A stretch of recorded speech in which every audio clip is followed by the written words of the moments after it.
नमस्कार। हम राजस्थान के मुख्य भौतिक विभागों के बारे में पढ़ रहे थे।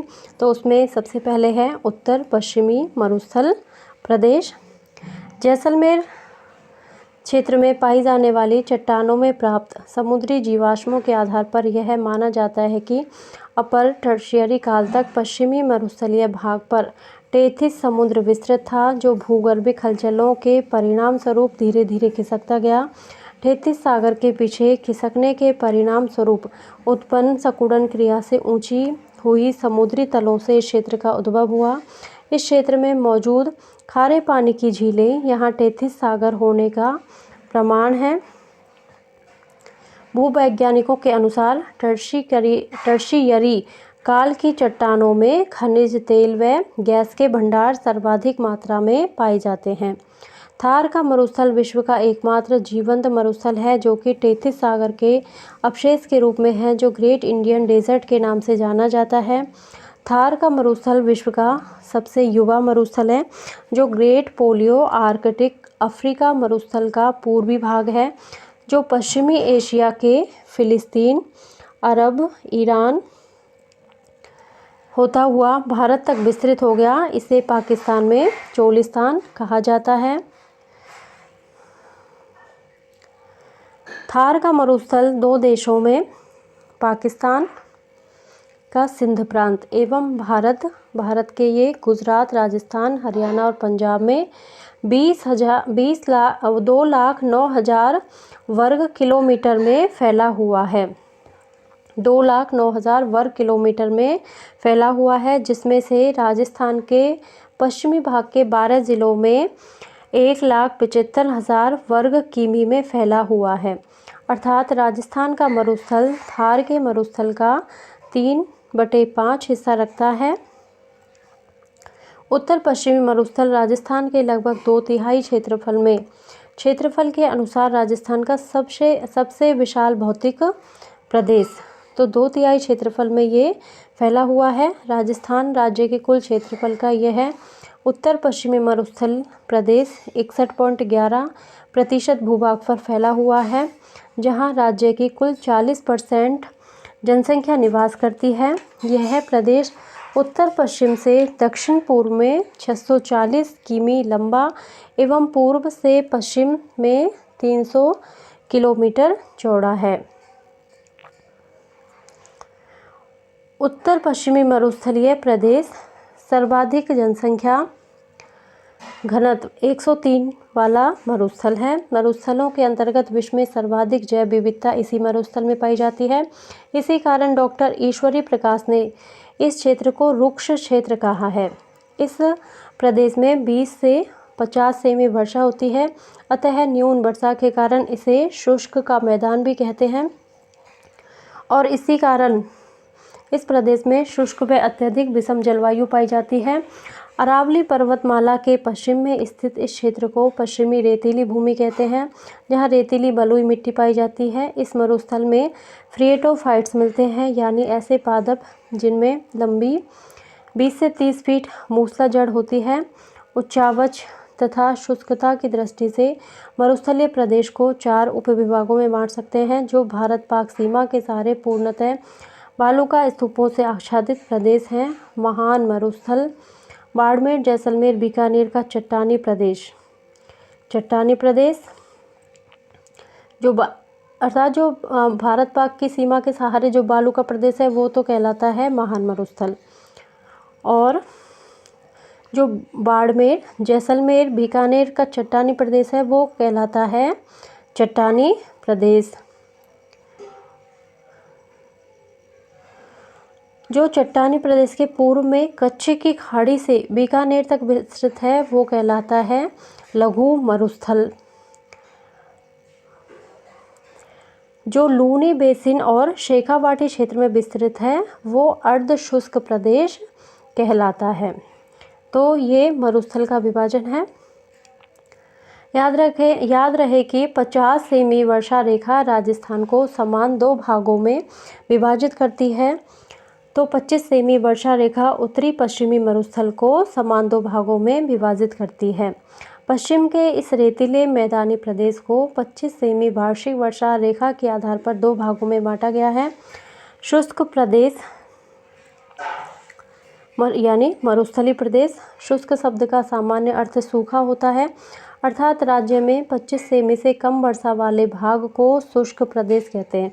यानी कि राजस्थान में जो 25 सेमी की वर्षा है, तो इधर मरुस्थल है, ये 25 सेमी वर्षा, इधर भी मरुस्थल है, तो ये 25 सेमी वर्षा जो है मरुस्थल को 2 भागों में विभाजित कर देती है। तो इसको जो 25 सेमी से कम वर्षा वाला स्थान है उसको कहते हैं शुष्क प्रदेश।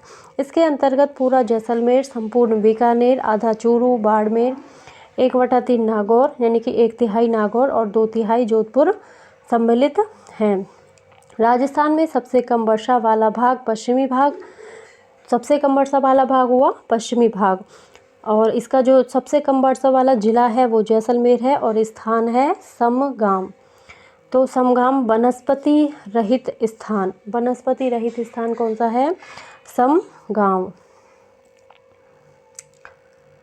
शुष्क मरुस्थल प्रदेश को हम 2 भागों में बांट सकते हैं। बालू का स्तूप युक्त प्रदेश, जो शुष्क मरुस्थल प्रदेश था यानी कि 25 सेमी से कम वर्षा वाला स्थान, वो शुष्क मरुस्थल था। तो शुष्क मरुस्थल को हम 2 भागों में बांटते हैं, एक बालू का स्तूप युक्त प्रदेश है और एक अनुदैर्ध्य बालू का स्तूप। तो पहला है बालू का स्तूप युक्त प्रदेश, नहीं, एक तो है बालू का स्तूप युक्त प्रदेश, ऐसा मरुस्थल प्रदेश जहाँ बालू का स्तूप रेत के टीले पाए जाते हैं, बालू का स्तूप युक्त प्रदेश कहलाते हैं। और दूसरा है बालू का स्तूप मुक्त प्रदेश। एक तो युक्त प्रदेश है और एक मुक्त प्रदेश है, मैं इसको गलत बता गई थी अभी। तो बालू का स्तूप युक्त प्रदेश और दूसरा है बालू का स्तूप मुक्त प्रदेश। जहाँ पे बालू का स्तूप होते हैं वो बालू का स्तूप युक्त प्रदेश कहलाते हैं। इस मरुस्थल प्रदेश में 58.50 यानी कि 60% बालू का स्तूप पाए जाते हैं। इन बालू का स्तूपों को हम 2 प्रकार से बांट सकते हैं, अनुदैर्ध्य और अनुप्रस्थ। तो बालू का स्तूप को हमने बांट दिया, अनुदैर्ध्य बालू का स्तूप और अनुप्रस्थ बालू का स्तूप। पवनों के समानांतर बनने वाले ये बालू का स्तूप लंबे, गहरे और स्थित प्रकार के होते हैं। और दूसरा है अनुप्रस्थ। अनुप्रस्थ मतलब समकोण, पवनों के समकोण या विपरीत पर बनने वाले ये बालू का स्तूप मरुस्थलीकरण के लिए उत्तरदायी होते हैं। जैसे बरखान बालू का स्तूप, अर्धचंद्राकार आकृति के ये बालू का स्तूप सर्वाधिक विनाशक होते हैं। बरखान के बीच के मार्ग को गारो कहते हैं। याद रहे कि थार मरुस्थल की स्थलाकृति पैराबोलिक प्रकार की है। तो थार मरुस्थल की स्थलाकृति है वो पैराबोलिक प्रकार की है, ये यहाँ पे पैराबोलिक प्रकार की है। बालू का स्तूप से पटी पड़ी है, जहाँ पर स्थित रेत के विशाल लहरदार टीलों को स्थानीय भाषा में दोहरे कहते हैं। यूँ लहरदार जो होती हैं बालू का स्तूप उसको कहते हैं धोरे। तो बांगर प्रदेश के सर्वाधिक बालू का स्तूप पाए जाते हैं। कौन से स्थान पर? बांगर, जिसके मध्य में वर्षा का जल इकट्ठा हो जाता है, जिसे सरिया सरोवर कहते हैं। जैसे सालीसर, मानसर, जसूसर आदि इसके उदाहरण हैं। बालू का स्तूपों पर लहरदार छोटी छोटी परतों को उर्मिका, छोटी छोटी परतें छा जाती हैं उन पे, उनको उर्मिका कहते हैं। लंबाई में स्थित बालू का स्तूपों को स्थानीय भाषा में डोल कहा जाता है। तो झाड़ियों के पीछे निर्मित बालू का स्तूप को नेरवा कहते हैं। यानी कि छोटी परतें जम गई तो उर्मिका कहला गए, लंबाई में स्थित है तो डोल और झाड़ियों के पीछे है तो नेरवा। रेखिक बालू का स्तूपों का प्रकार नहीं है। दूसरा है बालू का स्तूप मुक्त प्रदेश। ऐसा मरुस्थल प्रदेश जहाँ बालू का स्तूप रेत के टीले नहीं पाए जाते, वहाँ चट्टानी प्रदेश पाया जाता है, बालू का स्तूप मुक्त प्रदेश कहलाता है। इस मरुस्थल प्रदेश में 41.50 यानी कि 40% बालू का स्तूप मुक्त प्रदेश पाए जाते हैं। जैसलमेर में पोखरन के आसपास स्थित चट्टानी प्रदेश है। बाड़मेर में स्थित 56 की पहाड़ियाँ, 56 का मैदान बांसवाड़ा में है, जहाँ पर ग्रेनाइट पाया जाता है। इसी कारण 56 की पहाड़ियों को ग्रेनाइट पर्वत, ग्रेनाइट सिटी जालौर कहलाता है। सुंदा माता जी का पर्वत सिवाना पर्वत, नाकोड़ा पर्वत भी कहते हैं। 56 की पहाड़ियों के मध्य स्थित हल्देश्वर की पहाड़ियों में पीपलूद नामक स्थान को मारवाड़ का लघु माउंट कहते हैं। यह सारा क्षेत्र परतदार चट्टानों से ढका है जो टर्शियरी काल से प्लीस्टोसीन काल का है। इन चट्टानों में कई प्रकार के जुरासिक काल के वनस्पति अवशेष एवं जीवावशेष पाए जाते हैं। जैसलमेर का आकलवुड फॉसिल पार्क इसी का उदाहरण है। टर्शियरी कालीन चट्टानों में तेल व गैस के भंडार भी पाए जाते हैं। बाड़मेर का गुड़ामलानी व वायतू क्षेत्र तथा जैसलमेर क्षेत्र में तेल व गैस के विशाल भंडारों का मिलना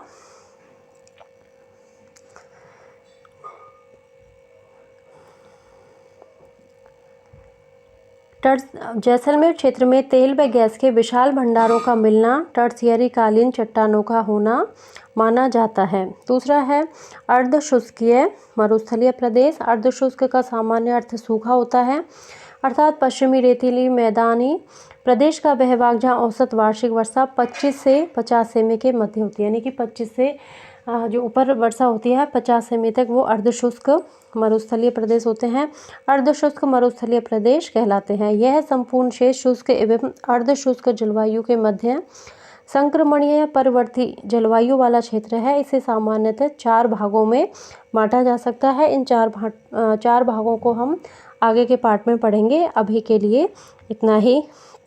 अगर आपको मेरा वीडियो पसंद आता है तो प्लीज़ इसे लाइक करें, शेयर करें और सब्सक्राइब करें। Thank you.